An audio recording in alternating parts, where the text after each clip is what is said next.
Hi friends. Good evening. నా కొడుకు కూడా మీ అందరికీ హాయ్ చెప్పేస్తున్నాడు. ప్రెజెంట్ మేము సింహాచలం రైల్వే స్టేషన్‌లో ఉన్నాం. విజయవాడ ఎళ్తున్నాం మా కొడుక్కి తలనీలాలు ఇవ్వడానికి. ఈడు ఫస్ట్ టైము ట్రైన్ ఎక్కడం మాట. ఈడు ఎలా ఉంటాడనేది నాకు కూడా తెలీదు. హాఫ్ అన్ అవర్ ముందుగానే వచ్చేసాం. ట్రైన్ అయితే లేటు. ఈడైతే సరిగ్గా ఉండట్లేదు. దించేయమంటున్నాడు. ఇగో కిందకి దించాను. ఇంకా మా అమ్మకి టార్చర్ స్టార్ట్ అయింది. ఈడు ఎనకాతల పరిగెట్టడం. ఇలా రమ్మంటే అలా వస్తాడు. అలా రమ్మంటే ఇలా వస్తాడు. ఇంక ఈడ ఆటలకి ఇంకా హద్దు లేదు. చూడండి ఎలా ఇరగబడుతున్నాడో. అది గెంతుతున్నాడు.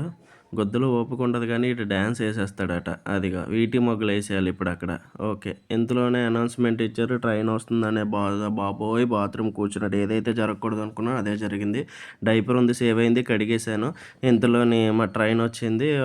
ట్రైన్‌తో ఒక సెల్ఫీ వీడియో తీసుకున్నాం. మా అమ్మ కూడా మీకు హాయ్ చెప్పేస్తుంది.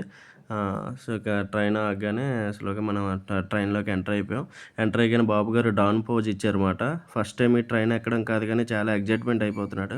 ఈ సింహాచలం నుంచి స్టార్ట్ అవ్వడం అదే వచ్చేటప్పటికి బండి ఖాళీగా ఉంది. మెయిన్ స్టేషన్‌కి విశాఖపట్నం వెళ్ళాక బండి ఫుల్ అవుతుందన్నమాట. ఈడు కిటికీలోంచి చూసేస్తున్నాడు. చీకటి లైటింగ్‌కి అన్నిట్లికిని. అటు ఇటు సీట్ అంతా ఈడిదే అన్నట్టు రౌండ్ ఏసేస్తున్నాడన్నమాట అటు ఇటు. సీట్ అంతా వాడిదే లెక్క యాక్చువల్‌గా అయితే. బెర్త్ బుక్ చేసాం. ఇప్పుడు ఫుడ్ ఇచ్చామాట.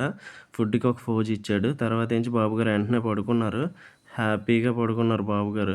మేమేంటంటే ఈయనెవడు తీసుకెళ్ళిపోతాడని చెప్పి రాత్రంతా కాపలా కాసుకొని అలా ఉండేటప్పటికి, అలా చూసేటప్పటికి ఎలా అయితే విజయవాడ చేరుకున్నాం. విజయవాడ వచ్చేసింది. విజయవాడ వచ్చాక సార్ లెగిసారు. ఫుల్‌గా నిద్రమత్తులో నుంచున్నారు. లేపామన్నట్టు చూస్తున్నాడు. ఇంకా నిద్ర తీరలేదు. అలానే తీసుకెళ్ళి నదిలో స్నానం చేపించాం. కొత్తగా వింతగా చూస్తున్నాడు అక్కడ అందరినిని. మార్నింగ్ ఏట్రా బాబు ఈళ్ళు చన్నీళ్ళలో ముంచేసారా అన్నట్టు ఇంకా ఆడు ఆలోచించుకుంటున్నట్టున్నాడు. అలా ఒకసారి నది దగ్గర ఒక సెల్ఫీ వీడియో తీసుకున్నాం. ఇంకా ఆడికైతే నిద్ర మత్తయితే వదలలేదు. అలానే తీసుకెళ్ళి తలనీలాలు ఇప్పించేసాం మాట. గుండె అయిపోయిన తర్వాత ఇగ ఒక ఫోటో. గుండె అయితే చాలా తీసుకున్నాడు. తీయించుకోడేమో అనుకున్నాం కానీ మమ్మల్ని అయితే ఇబ్బంది పెట్టలేదు. తీసుకున్నాడు. తర్వాత దర్శనానికి వెళ్ళిపోయాం. దర్శనం నుంచి వచ్చిన తర్వాత బాబుగారు కిందన పరిగెలెడుతుంటే ఒక ఫోటో తీశాను స్టైల్‌గా. తర్వాత మా అమ్మతో ఒక ఫోటో తీసుకున్నాడు. అలాగా ఫోటోస్ అయిపోయిన తర్వాత నేను ఒక ఫోటో తీసుకున్నాను సార్‌తోని. అలా కొంచెం కిందకు వస్తూను ఒక ఫోటో తీస్తే నాకు ఇదిగో ఈ ఫోటో అయితే కొంచెం వచ్చిందని అనుకుంటున్నాను నేను. తర్వాత ఫ్రీ బస్సు ఎక్కేసాం. ఫ్రీ బస్సులో ఒక 2 ఫోటోలు తీసుకున్న తర్వాత విజయవాడకి బాయ్ బాయ్ విజయవాడ అని చెప్పేసి విజయవాడకి బాయ్ చెప్పేసాం. బాయ్ చెప్పి రైల్వే స్టేషన్‌కి వెళ్ళిపోతున్నాం. అమ్మకి నిద్ర లేకపోవడం వల్ల అమ్మ పడుకొని పోతుంది. బాబుగారు కూడా పడుకున్నారు. ఇంతలో ట్రైన్ ఎక్కేస్తే మనకి అటు నుంచి రిటర్న్ నాకు టాప్ బెర్త్ దొరికింది. అమ్మకి డౌన్ కిందన దొరికిందన్నమాట. అయితే బాబుగారు అక్కడికి ఇక్కడికి మారుతూ ఉన్నారు.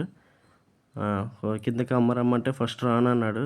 తర్వాత టిఫిన్ పెడతాను అనగానే కిందకి వెళ్ళిపోయాడన్నమాట. కిందకి వెళ్ళి అమ్మ దగ్గర టిఫిను తింటున్నాడు.